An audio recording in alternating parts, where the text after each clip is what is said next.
Okay अब हम बात करने वाले हैं थोड़ी बहुत नेचर ऑफ रूट्स के बारे में कि रूट्स रियल कब होंगी, इमेजिनरी कब होंगी, इस तरह की चीज़ें। ठीक है, तो अब यहाँ पे हमने देखा कि आपकी जो रूट्स हैं उनका फॉर्मूला कुछ ऐसा आता है।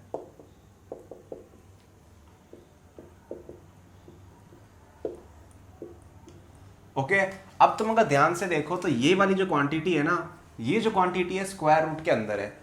ओके अब स्क्वायर रूट के अंदर कोई चीज़ आ जाती है ना तो वहाँ पे एक कॉन्सेप्ट आता है ऑफ इमेजिनरी नंबर्स, जो मैं तुम्हें फटाफट से बता देता हूँ। ठीक है, ये इमेजिनरी नंबर्स का कॉन्सेप्ट हिसाब से हम 12th में डिटेल में पढ़ेंगे, तो अभी अगर तुम्हें बहुत ज़्यादा समझ में नहीं आए कोई चिंता की बात नहीं है, 12th में बहुत डिटेल में ये चीज़ कवर होती है। तो देखो अगर तुम्हारे पास कोई ऐसी इक्वेशन है जैसे x² + 1 = 0, तो इसको हम सॉल्व करेंगे तो क्या आएगा, x² -1। अब तुम एक काम करो, 1 घंटा वीडियो पॉज करो, ठीक है, और इस चीज़ का सॉल्यूशन निकालने की कोशिश करो इन रियल नंबर्स। ट्राई करके देखो, 1 डालते हैं, 1 का स्क्वायर क्या होता है 1, 2 डालते हैं, 2 का स्क्वायर 4, 0.5 डालते हैं, इसका 1/4, -1 डालते हैं, इसका 1। तो कुल मिला के तुम्हें कोई नंबर ऐसा मिलेगा ही नहीं, पॉजिटिव, नेगेटिव, रैशनल, इरेशनल, जिसका स्क्वायर -1 हो, क्योंकि स्क्वायर से पॉजिटिव हो जाता है। तो लोगों ने बोला यार कि यार ये जो क्वांटिटी है ना ये अपने रियल नंबर्स में एग्जिस्ट नहीं करते थे, इसको अपन इमेजिनरी नंबर बोल देते। तो इस क्वांटिटी को कहा गया √(-1), जिसको कहा गया आयोटा, आई। ठीक है, ये कॉम्प्लेक्स नंबर है। तो कॉम्प्लेक्स नंबर को हम z से रिप्रेजेंट करते हैं, वो होता है आपका a + आयोटा b फॉर्मेट का, जहाँ पे a और b रियल नंबर्स होते हैं। तो जैसे √2 + √5 iota is a complex number, -2 + 5 iota is a complex number, -3 is also complex number, and +7 iota is also complex number. ठीक है, अब ये रियल नंबर भी है, वो बात अलग है। ओके समझ लो, कुल मिला के बात क्या हुई, कुल मिला के बात ऐसी हुई कि आप दो रियल नंबर्स का कॉम्बिनेशन ले लो और उनमें से एक के सामने आई लगा दो। आई क्या होता है, √(-1), ये इमेजिनरी नंबर हो गए खत्म। ठीक है, इसके अलावा बहुत सारी प्रॉपर्टीज होती है जो हम देखेंगे बाद में। ओके ये इमेजिनरी कॉन्सेप्ट नंबर के बारे में इतना जानना अभी के लिए जरूरी बहुत था। ठीक है, तो अब आप ये देखो कि अगर ये क्वांटिटी जो है ना, अगर ये <0 हो गई ना, इफ दिस इज <0, तो ये इमेजिनरी नंबर बन जाएगा यहाँ पे। क्यों, क्योंकि नेगेटिव क्वांटिटी का स्क्वायर रूट आ रहा है। अब जैसे यहाँ पे देखो -√5 अगर है तो अपन इसको ऐसे लिख सकते हैं, -1 × √5।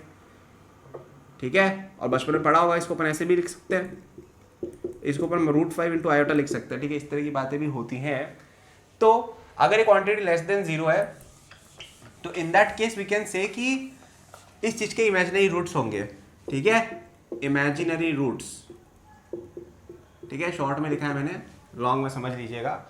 तो ये क्वांटिटी इतनी स्पेशल है कि इसको साइंटिस्ट लोगों ने, मैथमेटिशियन लोगों ने, आईआईटी का जो सिलेबस बनाते हैं उन्होंने एक टर्म दे दिया जिसको कहते हैं डी, कैपिटल डी। इसका मतलब होता है डिस्क्रिमिनेंट। ठीक है, इस क्वांटिटी को कहते हैं डी, इसका मतलब होता है डिस्क्रिमिनेंट। ओके तो अब हमारे पास, अब इस क्वांटिटी को मैं डी बोला करूंगा तो याद रखिए कि b² - 4ac डी होता है, √d नहीं होता है ये। ठीक है, इसका रूट लेके वो डी नहीं होता है, ये क्वांटिटी इन इटसेल्फ डी है। तो इसको हम ऐसे लिख सकते हैं b ± √d/2a। ठीक है, याद रखना आगे। तो हमारे पास आ गया कि डी अगर <0 तो इमेजिनरी रूट्स आती हैं। अब अगर d > 0 है, ठीक है, तो उसमें केस, तो उसमें एक चीज क्लियर है कि रियल रूट्स होंगी। ठीक है, रियल रूट्स होंगी अगर आपके a, b और c जो है वो बिलोंग्स टू r है तो। ठीक है, और यहाँ पे हम जो भी डिस्कशन कर रहे हैं 11th 12th में, उसमें a, b, c belonging to r किए जाते हैं। ठीक है, कि आपके जो कोएफिशिएंट्स हैं वो रियल नंबर माने जाते हैं, फिर कैलकुलेशन की जाती है। ठीक है, तो ये हुई एक बात। अब ऐसा बोला जाता है कि आपका ये जो d है, if this is a perfect square of a rational number, ठीक है, जैसे ये आ जाता है 25/9, तो इट इज 5/3 का होल स्क्वायर। ठीक है, तो आप अगर देखोगे कि हमने इसमें क्या किया, -b ± √d/2a किया। तो अब ये देखो कि अगर आपका a, b और d, a, b और d square, sorry a, b और d स्क्वायर, अगर ये तीनों नंबर्स, नहीं d स्क्वायर नहीं, हाँ a, b और √d, ठीक है, ये √d है ना, अगर ये तीनों चारों रेशनल नंबर्स हुए तो आपका ये रूट्स भी रेशनल आएंगी, आएंगी कि नहीं आएंगी। ठीक है, तो हम ऐसे लिख देते हैं कि if a, b, c are rational, a, b and √d are rational. ठीक है, c का जरूरी नहीं है पर c अपने आप आ जाएगा। This implies alpha beta rational. ठीक है, ये कभी कभी काम आ जाता है तो बता रहा हूँ कि अगर आपका जो a है, b है और √d है, जैसे आपका ऐसा हो गया कि 5, ठीक है, d की वैल्यू अगर ऐसी कुछ आ रही है 25/9, तो 5/3 का स्क्वायर, ठीक है, तो 5/3 का स्क्वायर, तो अंडर रूट लोगे तो यहाँ पे d की जगह 5/3 आएगा। ओके। और बी और ए अगर रेशनल होंगे तो 5/3 4/3 कट के रेशनल नंबर्स ही बनेंगे। क्यों? रेशनल नंबर्स को ऐड करना, मल्टीप्लाई करना, डिवाइड करना, कुछ भी करते तो रेशनल नंबर आता है, पढ़ा था बचपन में, ठीक है। तो ये एक रिजल्ट हो गया आपका। अब कभी कभी क्या होता है कि आपके जो ए बी सी है वो रेशनल नंबर्स होते हैं, A B C are rational numbers हैं, ठीक है। इसको क्यू से डिनोट करते हैं कुछ लोग, अभी मैं इसको क्यू से डिनोट कर रहा हूँ, रेशनल नंबर्स, ठीक है। क्यू का मतलब है रेशनल नंबर्स यहाँ पे। अब अलग अलग में अलग अलग होता है, बट मेरे यहाँ पे मतलब है कि रेशनल नंबर्स। तो ए बी सी अगर रेशनल है and D is not a perfect square of a rational number, ठीक है, मतलब डी की वैल्यू लेट से 5/3 हो गई, तो इसका रूट लोगे तो ये रेशनल नंबर थोड़ी है, तो इरेशनल नंबर है, ठीक है, पढ़ा है ना 9th में। तो इस केस में जो आपकी रूट्स हैं वो इस तरह के फॉर्मेट की होती हैं, पी प्लस रूट क्यू और पी माइनस रूट क्यू, ठीक है। ये भी एक रिजल्ट होता है, ध्यान में रख सकते हो। मतलब कि फॉर एग्जांपल अगर तुम्हारी इक्वेशन कुछ ऐसी है कि x² + 2x + 3 इक्वल प्लस यहाँ 3 कर दो, यहाँ पे 2 कर दो, इक्वल टू 0। इसकी रूट्स अगर हमें निकाल रहे हैं तो -3 plus minus root b² - 4ac, तो ये कितना हो जाएगा आपका? अच्छा नहीं, इसकी तो रेशनल, इसकी तो अच्छी रूट्स आएंगी। हाँ, ये अच्छे एग्जांपल नहीं है।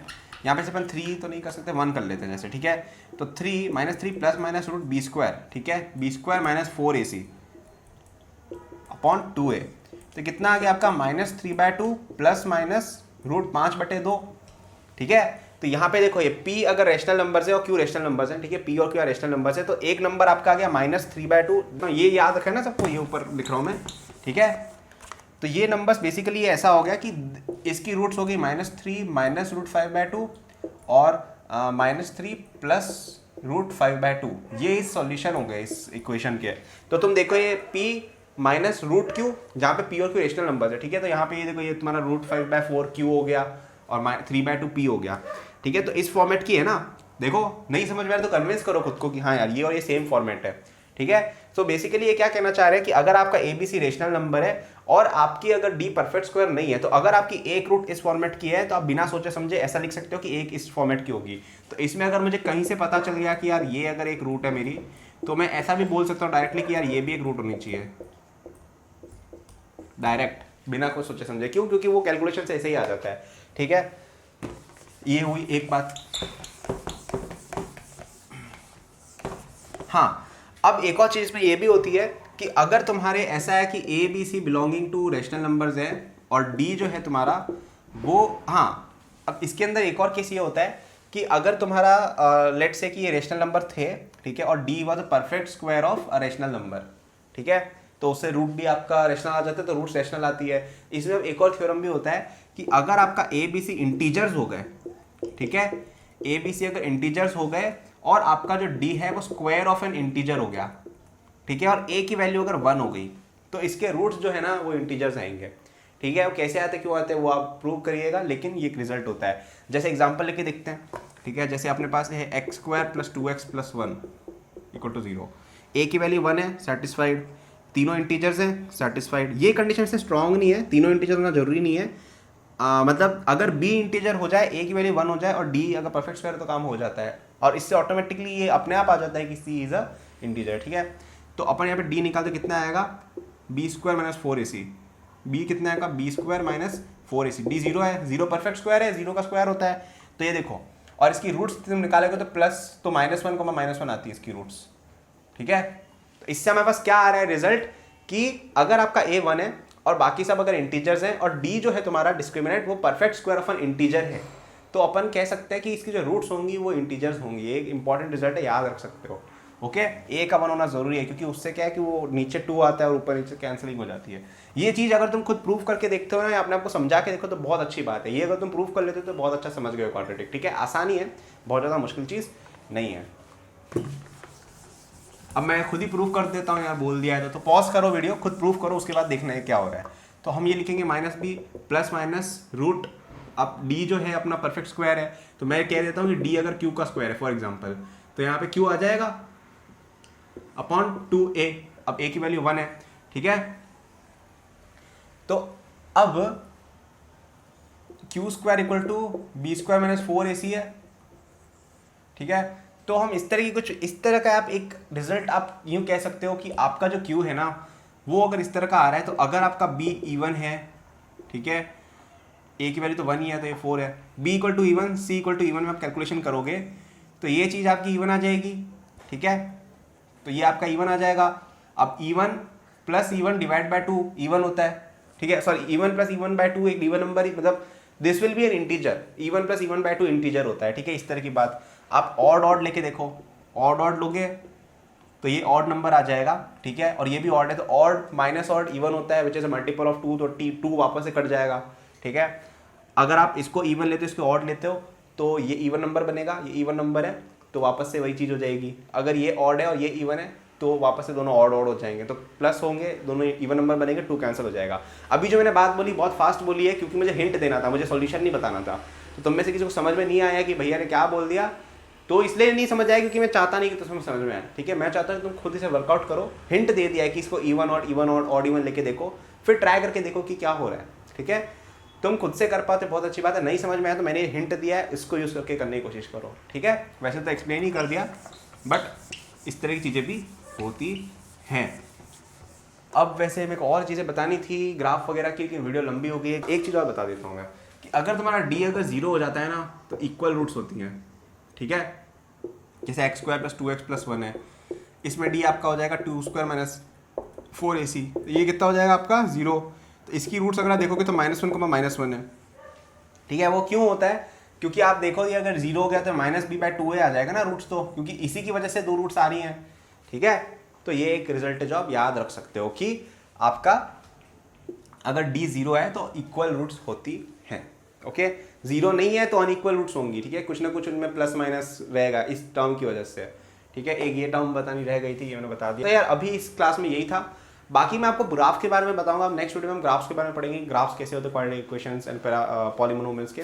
Thank you for watching this video till the end. I am sure that you enjoyed it. यदि आप अपनी पूरी जेई प्रिपरेशन मेरे साथ करना चाहते हैं तो आपको डिस्क्रिप्शन में मेरे जेई के फुल कोर्स का लिंक मिल जाएगा। इस कोर्स में आपको जो यूट्यूब पे मेरे लेक्चर्स और प्रॉब्लम सॉल्विंग के वीडियोस मिलते हैं उसके कंपेयर में बहुत ज़्यादा कंटेंट है, एंड आपको यहाँ पे practice sheet with solution, test series with solution भी मिलती है। It's a complete solution, you can rely on it. आप यदि किसी कोचिंग जाते हैं या अगर आप सेल्फ स्टडी करते हैं, in both cases it will be very useful, so do check it out, okay. इसके अलावा मेरे जेई के फ्री नोट्स भी डिस्क्रिप्शन में लिंक्ड है, एंड डिस्क्रिप्शन में और भी मैंने बहुत सारे रिसोर्सेज फॉर स्टूडेंट्स डाले हुए हैं, जैसे the books that I recommend, my social media and my newsletter in case you want more content or if you want to approach me with any doubts or suggestion. Notes हैं NEET के students के लिए, college students के लिए, startup enthusiast के लिए भी, olympiad enthusiast के लिए भी कोर्सेज हैं, तो चेक जरूर कर लीजिएगा डिस्क्रिप्शन, आपको काफ़ी यूजफुल रिसोर्सेज वहाँ मिलेंगे। Thank for watching, like subscribe कर लीजिएगा for more such videos. Good luck.